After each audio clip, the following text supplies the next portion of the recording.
At our family's New Year's Eve dinner on December 30th, my dad stood up with his glass raised, already half drunk, and looked straight at me. "Hey everyone, let's toast to the new year." And Tatum, when are you finally gonna own a lake house like your sister? Or are you planning to rent forever? The whole table of 20 people burst out laughing. My sister smirked and flicked her hair. I set my glass down slowly and said just loud enough for everyone to hear, "Actually, she doesn't own that lake house the way you think she does." Dead silence. My dad froze mid-sip. My sister's face went white as paper. You could have heard a pin drop. That was the first time in 26 years I saw my father completely speechless. If you've ever been the family punching bag while someone else got all the praise, stick around until the very end. Trust me, you're gonna want to see how this went through. Hit subscribe and turn on notifications so you don't miss what happens next. Growing up on the east side of Columbia, South Carolina, our house always had one sun and one shadow. The sun was my older sister, Sierra. The shadow was me. Sierra came into the world 4 years before I did and immediately took over every room she entered. She had this loud electric laugh, the kind that made grown-ups turn around and smile before they even saw her face. She knew exactly when to hug, when to pout, when to throw her arms wide and tell a story that had everyone leaning in. My dad Gerald lived for that performance. My mom Diane just stood behind him and clapped along. The clearest proof of the hierarchy came the summer Sierra turned 12. Gerald rented the entire community pool for a Saturday afternoon. He hired a real DJ, ordered a 3-tier fondant cake with edible gold flakes, booked a photographer, and invited every kid from her middle school class plus half the neighborhood. There were custom balloons, a rented lounge chairs, and a snow cone machine that ran non-stop. I was 8. My birthday landed 3 weeks later. I got a plain Walmart sheet cake with plastic roses on top and 8 candles. Gerald handed me the knife and said, "Cut fast, Tatum. Don't drag attention away from your sister's big weekend." I blew out my candles under the harsh kitchen light while Sierra's friends were still screaming and splashing next door. That single afternoon taught me the exact size of my place in the family, the pattern repeated in 1,000 small ways. Sierra got the bigger bedroom the day we moved into the new house, even though I was older and should have chosen first. Gerald's reason was blunt. Sierra has more personality. She needs space to breathe. My room was the narrow one at the end of the hall with one tiny window that looked straight into the neighbor's brick wall. I never once complained. Complaints only earned me the label jealous. School report cards were another public scoreboard. Sierra brought home mostly B's and 1 C in math. Gerald threw an actual backyard cookout to celebrate her natural leadership and magnetic presence. I came home the same semester with straight A's and perfect attendance. He glanced at the paper, gave a single nod, and said, "That's your job, Tatum. Stay out of trouble." Then he spent the rest of dinner mapping out Sierra's future like she was already on magazine covers. I tested the system exactly once. I was 10. I asked why Sierra got praised for average grades while my perfect ones got nothing. Gerald laughed out loud, ruffled my hair hard enough to hurt, and announced to the whole table, "Because Sierra is the future of this family. Tatum just needs to stay quiet and behave." Diane pulled me aside later, gave a quick hug, and whispered, "He doesn't really mean it," but the words were already carved into me. After that night, I stopped showing anyone my grades. I stopped asking for anything at all. By middle school, the rules were unbreakable. Sierra got new clothes every season, the newest iPhone on release day, and an allowance that felt like a paycheck. I wore her hand-me-downs until the seams gave out, rocked a flip phone until junior year of high school, and received $20 a week for being responsible. When I finally got a smartphone, it was Sierra's 2-generation-old model with a spider-webbed screen. Gerald called it building character. Weekends were the loudest reminder. Sierra's friends filled the house constantly, music thumping, pizza boxes piling up, laughter spilling out every window. I stayed in my room with headphones on. If I ever dared walk through the living room during one of her gatherings, Gerald would bark, "Tatum, go find something useful to do. Stop hovering." So I vanished. It was easier. The Christmas I was 14 sealed it forever. Sierra unwrapped a brand new MacBook Pro and a diamond pendant because she's going places. I opened a $20 Target gift card and a lecture about gratitude. I said thank you, went to my room, and didn't come out until January 2nd. That was the moment I fully accepted the truth: competing only made me look petty. Staying invisible hurt less. So I perfected invisibility. I could sit through an entire family dinner without uttering one word and no one thought it was odd. I learned to smile when Gerald bragged about Sierra's destiny and nod when Diane called me the dependable one. I learned that if I never wanted anything, nobody could deny me. The silence started as a child's defense mechanism. By high school, it had hardened into armor. Heavy, uncomfortable, but mine. I wore it every single day and never once took it off. Because in the Reeves house, the spotlight belonged to Sierra and the shadows were built for me. When it came time for college, the difference between Sierra and me went from a gap to canyon. Sierra got accepted to Clemson University with a partial academic scholarship. Gerald and Diane immediately stepped in and paid the rest: full tuition room and board sorority fees, plus a brand new off-campus apartment in a luxury student complex. They also handed her a credit card with a $5,000 limit and told her to live a little. Her move-in day looked like a magazine shoot: new BMW parked out front, monogrammed bedding, a going-away party at the country club with a custom ice sculpture that spelled her name. My path looked nothing like that. I enrolled at Midlands Technical College, 20 minutes from home, because in-state community college was basically free if you hunted down every scholarship and grant. To cover books, gas, and the tiny fees left over, I worked 3 jobs at the same time. I was up at 4:30 a.m., stocking shelves at the Walmart on Harbison Boulevard. After classes, I drove Uber Eats until 1 in the morning. Weekends, I tutored high school kids in AP Computer Science for $50 an hour cash. I survived on 4 hours of sleep, instant noodles, and sheer stubbornness, and I still kept a perfect 4.0 GPA. 2 years later, I transferred to UNC Charlotte with another stack of scholarships I'd applied for in secret. I graduated in 2020 with a computer science degree and exactly $11,000 in student loan debt. Sierra graduated the same spring owing zero and celebrated with a rented yacht party on Lake Norman that cost more than my entire degree. That was just the beginning of the silence I kept about money. In the middle of the pandemic, when companies were desperate for remote engineers, I landed a mid-level software engineer role at a fast-growing fintech startup based in Austin, fully remote. Starting salary $128,000 plus meaningful equity that vested over 4 years. By early 2023, I'd been promoted to senior engineer, and the total compensation hit $165,000, with the stock climbing every quarter. It was the kind of money that changes lives. But my family never heard the real number. Every time Gerald asked what I was pulling in, I shrugged and said, around 65, maybe 70 on a good year. Remote jobs don't pay like they used to. He'd grunt-nod like that, confirmed everything he already believed, and changed the subject back to Sierra's latest big opportunity that never quite materialized. I lied for 2 reasons. First, I was terrified that the moment they knew the truth, the requests would start: help with the mortgage, a down payment for Sierra's future business, whatever. Second, and honestly worse, I didn't want to hand Gerald the satisfaction of another comparison. I could already hear it. See, even Tatum figured it out once she stopped being lazy. I refused to give him that win, so I kept living like someone making $65,000 in Charlotte. I rented a cramped 400-square-foot studio in an aging complex in Ballantyne. Paper-thin walls, stained carpet window unit that sounded like a jet engine.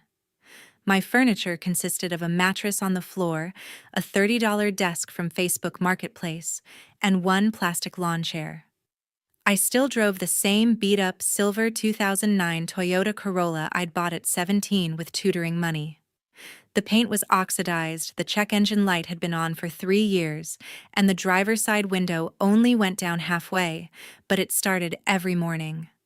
When I went home for Christmas or Thanksgiving, I wore the same 3 faded hoodies in heavy rotation and complained about rent increases nobody actually believed existed. Diane would squeeze my hand and say, "It'll get better, sweetie." Gerald would shake his head and mutter about kids these days not knowing how to hustle. They bought every word. Meanwhile, the real money stacked up in silence. Direct deposit every 2 weeks. Stock units vesting.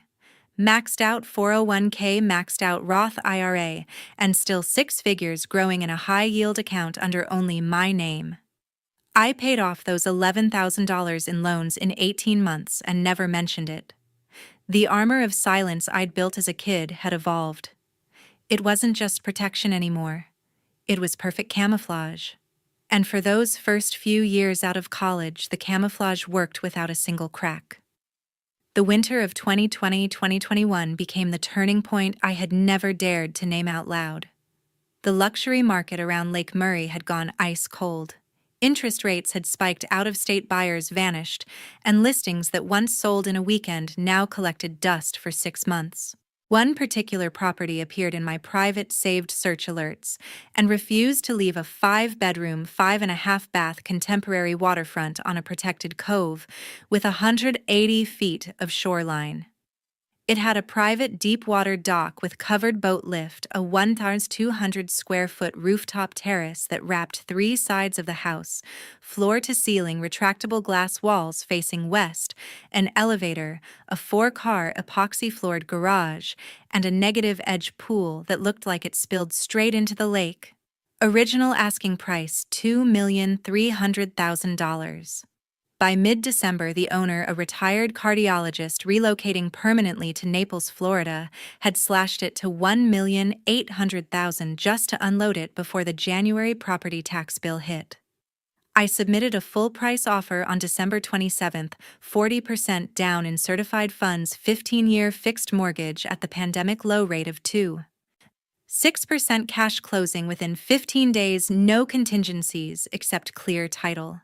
He accepted within 4 hours. We closed electronically on January 8, 2021. My personal name never touched the deed. My maternal grandmother, Margaret Reeves, had passed away in 2018. Her revocable living trust automatically converted to irrevocable at death, and her will named me sole successor trustee, with explicit authority to acquire, hold, and manage real and personal property for the benefit of her descendants without court supervision. I retained an estate planning attorney in Greenville who drafted a new single-purpose irrevocable trust titled Margaret Reeves Irrevocable Asset Trust 2021, listing my deceased grandmother as grantor and me as trustee. The warranty deed was recorded directly to the trust. My name never appeared on the HUD-1, the mortgage note, the title insurance policy, the homeowner's insurance binder, or the Lexington County tax rolls. To every public record in the United States, the owner was a trust named after a woman who had been in the ground for 3 years. Renovation began the week after closing. I paid cash for every line item, demolished the dated brass and marble, installed 7-inch European white oak flooring throughout, replaced all countertops with honed Taj Mahal quartzite, installed matte black fixtures, and hardware, added a full Crestron home automation system with hidden speakers and motorized shades, upgraded to impact-rated hurricane glass, replaced both HVAC units with high-efficiency variable speed systems, rebuilt the dock with maintenance-free composite decking, underwater LED lighting, and a new covered boat lift rated for 12,000 tons LABs, and a dual jet ski floating lift.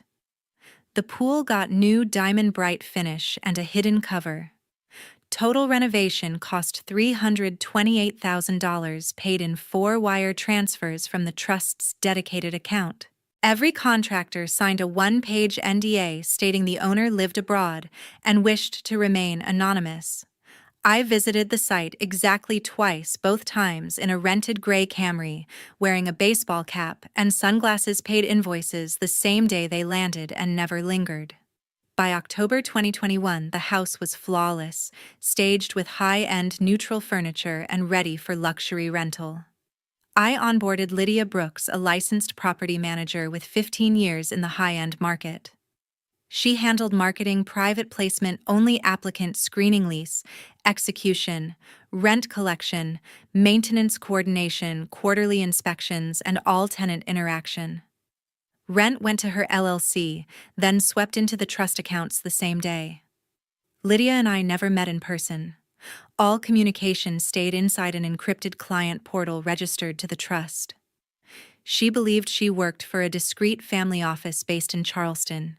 She was not wrong, just missing one detail. Back in the real world, the camouflage remained airtight. I still pulled into the driveway at my parents' house in the same peeling Corolla. Gerald still asked every single visit if I had finally started making decent money. I still answered, "Getting there, Dad," and let the silence swallow the rest. Diane still pressed folded 20s into my palm for gas or groceries. Sierra still scrolled Pinterest Lakehouse boards and sighed dramatically about one day. None of them had the slightest clue that the exact house in those screenshots already belonged to the trust I controlled. The first full year of ownership was textbook. Lydia leased it furnished to a relocating pharmaceutical VP for $12,000 a month on a 2-year term. Mortgage, taxes, insurance, and maintenance were covered with cash flow left over. The house appreciated another $280,000 simply by existing. I studied every monthly photo report, fresh orchids on the island's shoes aligned no damage, and kept my face completely neutral whenever the topic of lake life came up at family gatherings. The secret was locked tighter than a vault, and I was the only living person who held the combination. 2 complete uneventful years rolled by in that same silent rhythm: invisible ownership, invisible equity, invisible power. Until one ordinary Tuesday morning when everything tilted. One random Tuesday morning in July 2023, an email from Lydia Brooks popped up with the subject "New Application, Lake Murray Waterfront." I opened it and felt the air leave my lungs. Primary applicant Sierra Reeves. Co-applicant Giselle Vaughn. Combined verifiable annual income $426,000. Requested lease term 24 months. Requested move-in, August 1st. Lydia only marketed the house through private channels. No public MLS, no Zillow, no yard sign. She sent the password-protected link exclusively to prospects who could document serious money. Sierra had obviously piggybacked on Giselle, whose old Charleston shipping fortune was the kind of name that opened every door in South Carolina. Their attached cover letter was "Peak Sierra. We're ready for a signature lakefront property that reflects our personal brand and elevated living. We will treat the home like the jewel it is." I stared at the screen for a full 5 minutes, then typed a single-line reply: "Approved. Proceed with lease." They moved in exactly 3 weeks later. Within 48 hours, Sierra's Instagram became a full-time Lakehouse commercial. First post: golden hour drone footage gliding over the dock, her and Giselle on matching lounge chairs, rosé glasses raised. Caption: Chapter 30 starts here. My Lakehouse, my peace. No mention of rent, no mention of a landlord. Every photo, reel, and story was staged to scream ownership. Lake life unlocked. Home sweet. Home, living my truth. The family group chat exploded. Gerald sent voice notes that lasted minutes. "Did you see your sister's place? That dock, that view. That's how you do it." Diane forwarded every picture with heart eye emojis. I replied with a simple thumbs up and went back to my laptop. For the first 18 months, the rent landed like clockwork: $11,500 on the first of every month, wired directly from Giselle's trust disbursement account. Lydia's quarterly inspection reports showed the house spotless, fresh orchids on the double island, designer shoes lined up by the door, not a fingerprint on the glass railings. Then spring 2024 hit, and everything cracked. The April payment arrived 4 days late. May was 12 days late. In early June, the relationship imploded in spectacular fashion: mutual unfollows, deleted couple photos, cryptic stories about snakes, and fake love. By the end of June, the rent was a full month behind. Lydia sent the standard courtesy reminder. Sierra responded with a 4-paragraph email about unexpected brand deal delays and a temporary cash flow hiccup. July brought only a partial wire of $4,000 and a promise to square up next week. August arrived. Nothing. September. Nothing. October. Nothing. The balance climbed past $48,000. Sierra replaced Giselle with Jackson Holt before the sheets were cold. Jackson was 6'3", built like a comic book character and twice as loud on social media. He moved in without ever being added to the lease. The monthly inspection photos shifted overnight. Empty Veuve Clicquot bottles on the quartzite island, muddy timberlands on the white oak floors, random influencers taking mirror selfies in my master bathroom at 3 a.m., red cup parties spilling onto the rooftop terrace. Lydia flagged the unauthorized occupant and the delinquency in every report.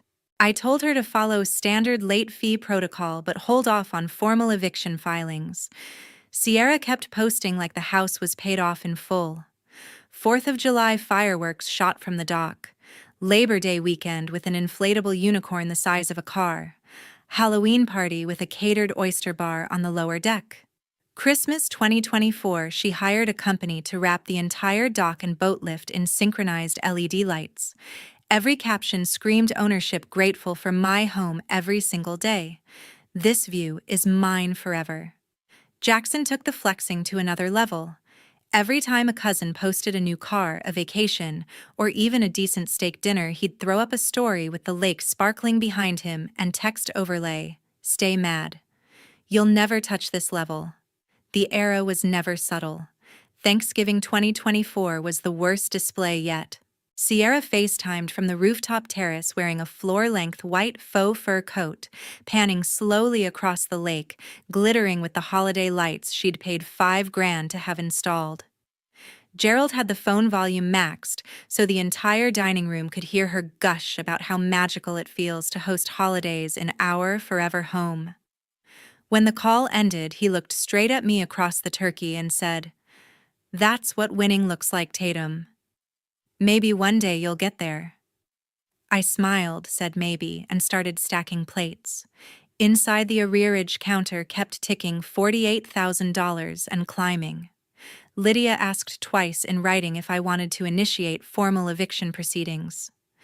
Both times I replied, "Not yet." Because the moment I had waited for without ever admitting it was finally close enough to touch. December 30th arrived cold and clear. The old house in Columbia was stuffed with 20 people: parents, aunts, uncles, Gerald's 4 closest golf buddies, Diane's book club ladies' cousins I hadn't seen since high school. Sierra and Jackson dressed in matching cream cashmere, like they'd walked off a Ralph Lauren shoot. The dining room table had every leaf added white tablecloths, too many wine glasses, the annual prime rib roast that cost more than my first paycheck. I sat in my usual corner seat, hoodie sleeves pulled over my hands, quiet as always. Gerald started drinking at 4. By 9:30, he was flushed eyes, glassy voice loud enough to rattle the neighbors.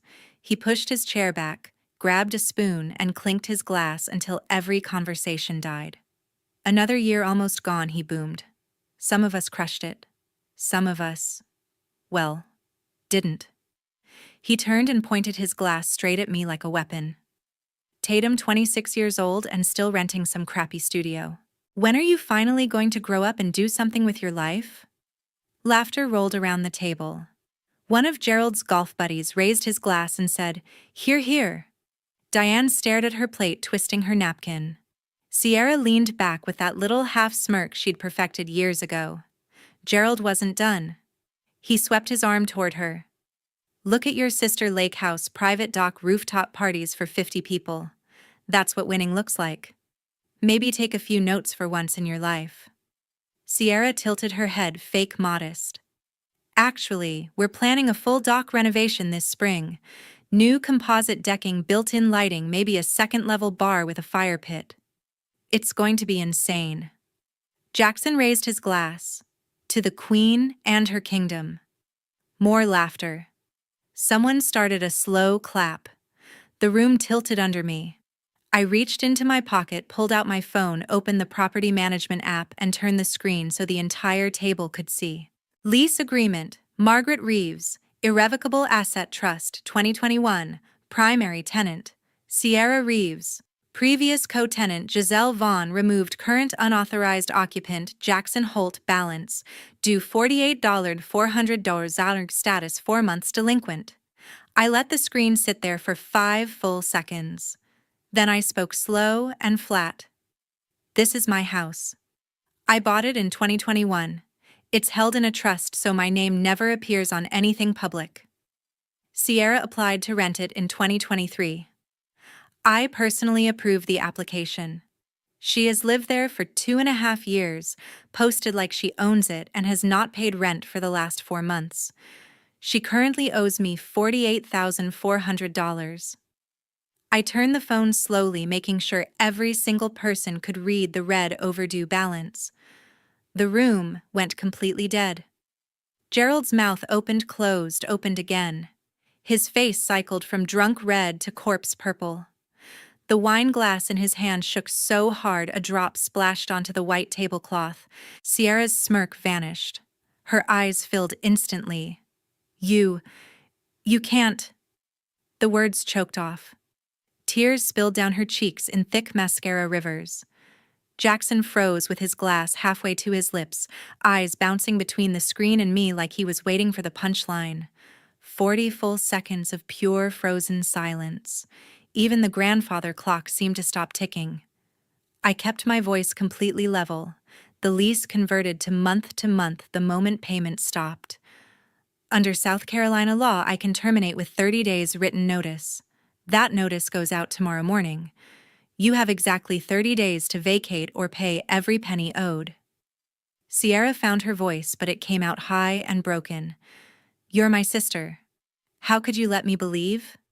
How could you let everyone think? I looked her straight in the eye. You told everyone. I never said a word. Gerald slammed his fist on the table so hard the silverware jumped. Plates rattled. You hid this on purpose. You wanted to humiliate your own family on a holiday? I met his stare. Yes. I waited for the exact moment it would hurt the most. You handed me the perfect stage tonight, Dad. Thank you. Diane's hand flew to her mouth. One of the golf wives whispered, "Oh, my lord." Someone's phone buzzed and nobody moved to answer it. Sierra was sobbing openly now, shoulders shaking. This is cruel. This is actually cruel. Jackson finally set his cracked glass down. You set her up. That's messed up, bro. I looked at him. No. She set herself up. The silence stretched another 10 seconds. I stood up, pushed my chair in, and walked toward the front door. My footsteps were the only sound in the house. Nobody tried to stop me. Nobody said a word. I opened the door, stepped out into the cold night air, and pulled it closed behind me with a soft click. Inside, Sierra's crying echoed down the hallway. It lasted a lot longer than 40 seconds. The morning after the dinner, I woke up feeling nothing at all. I opened the property management portal at 8:03 a.m., generated the official South Carolina notice to quit, filled in Sierra's name, the exact address, the $48,400 delinquency, and the 30-day deadline. I had Lydia overnight its certified mail with return receipt the same day. I filed the formal eviction action with the Lexington County Magistrate Court. The clock started ticking the moment the envelope was dropped in the mail. Sierra had exactly 31 days left in the house. She never paid a single dollar of the back rent. Not 1 cent. Her credit score, which had been 742 when she moved in, collapsed under the weight of 4 months of missed payments, late fees, and the collection account I sent the debt to on day 32. By March, Her FICO sat at 572. No landlord in North or South Carolina would rent to her without a cosigner first and last month's rent and a deposit equal to another full month. For the next 3 years, she bounced between temporary situations, 6 months on a pull-out couch in a one-bedroom apartment in Greenville with an old sorority sister who finally asked her to leave 9 months in a spare room at Jackson's cousin's townhouse in Charlotte until the cousin got engaged and needed the space, then back to Columbia, sleeping on an air mattress in the den of a high school friend who felt sorry for her. Every move was smaller, cheaper, more humiliating than the last. Jackson lasted exactly 4 days after December 30th. On January 3rd, he packed his shaker bottles, his ring light kit, and his ego posted one final shirtless mirror selfie with the caption, "New year, new energy, no baggage," blocked Sierra on every platform and vanished. She told anyone who would listen that he was scared of a strong woman. No one believed her. The story spread through Gerald's golf circle like wildfire. One of his buddies had filmed 28 seconds on his phone and dropped it in the club's WhatsApp group before dessert was served. By New Year's Day, every member knew the golden child had been squatting in her little sister's Lakehouse and got exposed in front of the entire family. Gerald stopped getting invited to the Saturday 7:30 a.m. tea times. When he showed up anyway, the ribbing was merciless. "Hey, Jerry, how's the Lakehouse treating you?" Followed by howls of laughter. He quit the club in April, sold his membership at a loss, and never stepped foot on that course again. For the next year, his name was poison at every clubhouse bar within 50 miles. Diane called me 19 times in the first 10 days. The voicemail started with shock, moved to tears, then bargaining, then anger, then tears again. The final one was 2 minutes and 14 seconds of quiet sobbing with no words. I listened to each one exactly once, then blocked the number. I blocked Gerald's cell, Sierra's cell, the house landline, every aunt, uncle, and cousin who tried to help us work it out. One by one, they all disappeared from my phone. Lydia relisted the house on March 15th. The market had flipped hard in the opposite direction. We received 14 offers in 5 days, 11 of them cash, 9 over asking. I accepted $2,740,000 from a cash buyer relocating from Silicon Valley. We closed April 12th. After paying off the remaining mortgage, Lydia's commission, and closing costs, the trust cleared $918,000 in profit. I wired it to a new account in Austin the same day. By May, I had accepted a principal engineer role at an Austin-based Series B company, fully remote again, with a signing bonus large enough to buy a downtown loft outright. I flew to Texas one long weekend, walked through 3 condos, put cash down on a 2-bedroom on the 22nd floor overlooking Lady Bird Lake, and never returned to the Carolinas. I changed my phone number the day I signed the purchase agreement. I deactivated every social media account that had ever carried my real name.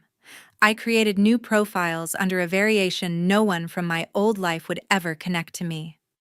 I blocked every known email address, every old handle, every possible way they could reach me.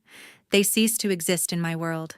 Sierra tried once, 8 months later, through a burner Instagram account with no profile picture, a 4-paragraph essay about family forgiveness and moving forward together. I read it, felt absolutely nothing, and hit block. Gerald mailed a 10-page handwritten letter to the P.O. box I still had in Charlotte. It arrived forwarded once before I closed the box forever. The letter was full of the usual lines about pride mistakes, blood being thicker than water. I scanned it into my computer, ran it through the shredder, and deleted the file. Diane sent one birthday card the following year to my old studio address that somehow still got forwarded. It came back returned to sender. No forwarding address. I never replied. I never will. I don't search their names. I don't look at their profiles through fake accounts. I don't drive past the old streets when I connect through Atlanta. I erase the entire state from my mental map. I lost a sister who was never really mine parents, who never really saw me, and, an extended family that chose silence over justice. In exchange, I gained the only thing that ever mattered: complete, unbreakable freedom. I no longer have a biological family, but I have peace, safety, and the ability to breathe without waiting for the next comparison, the next dismissal, the next reminder that I was never enough. And that freedom is worth more than every dollar I made, every tear they cried, or every apology they will never mean. I have never regretted a single second of it.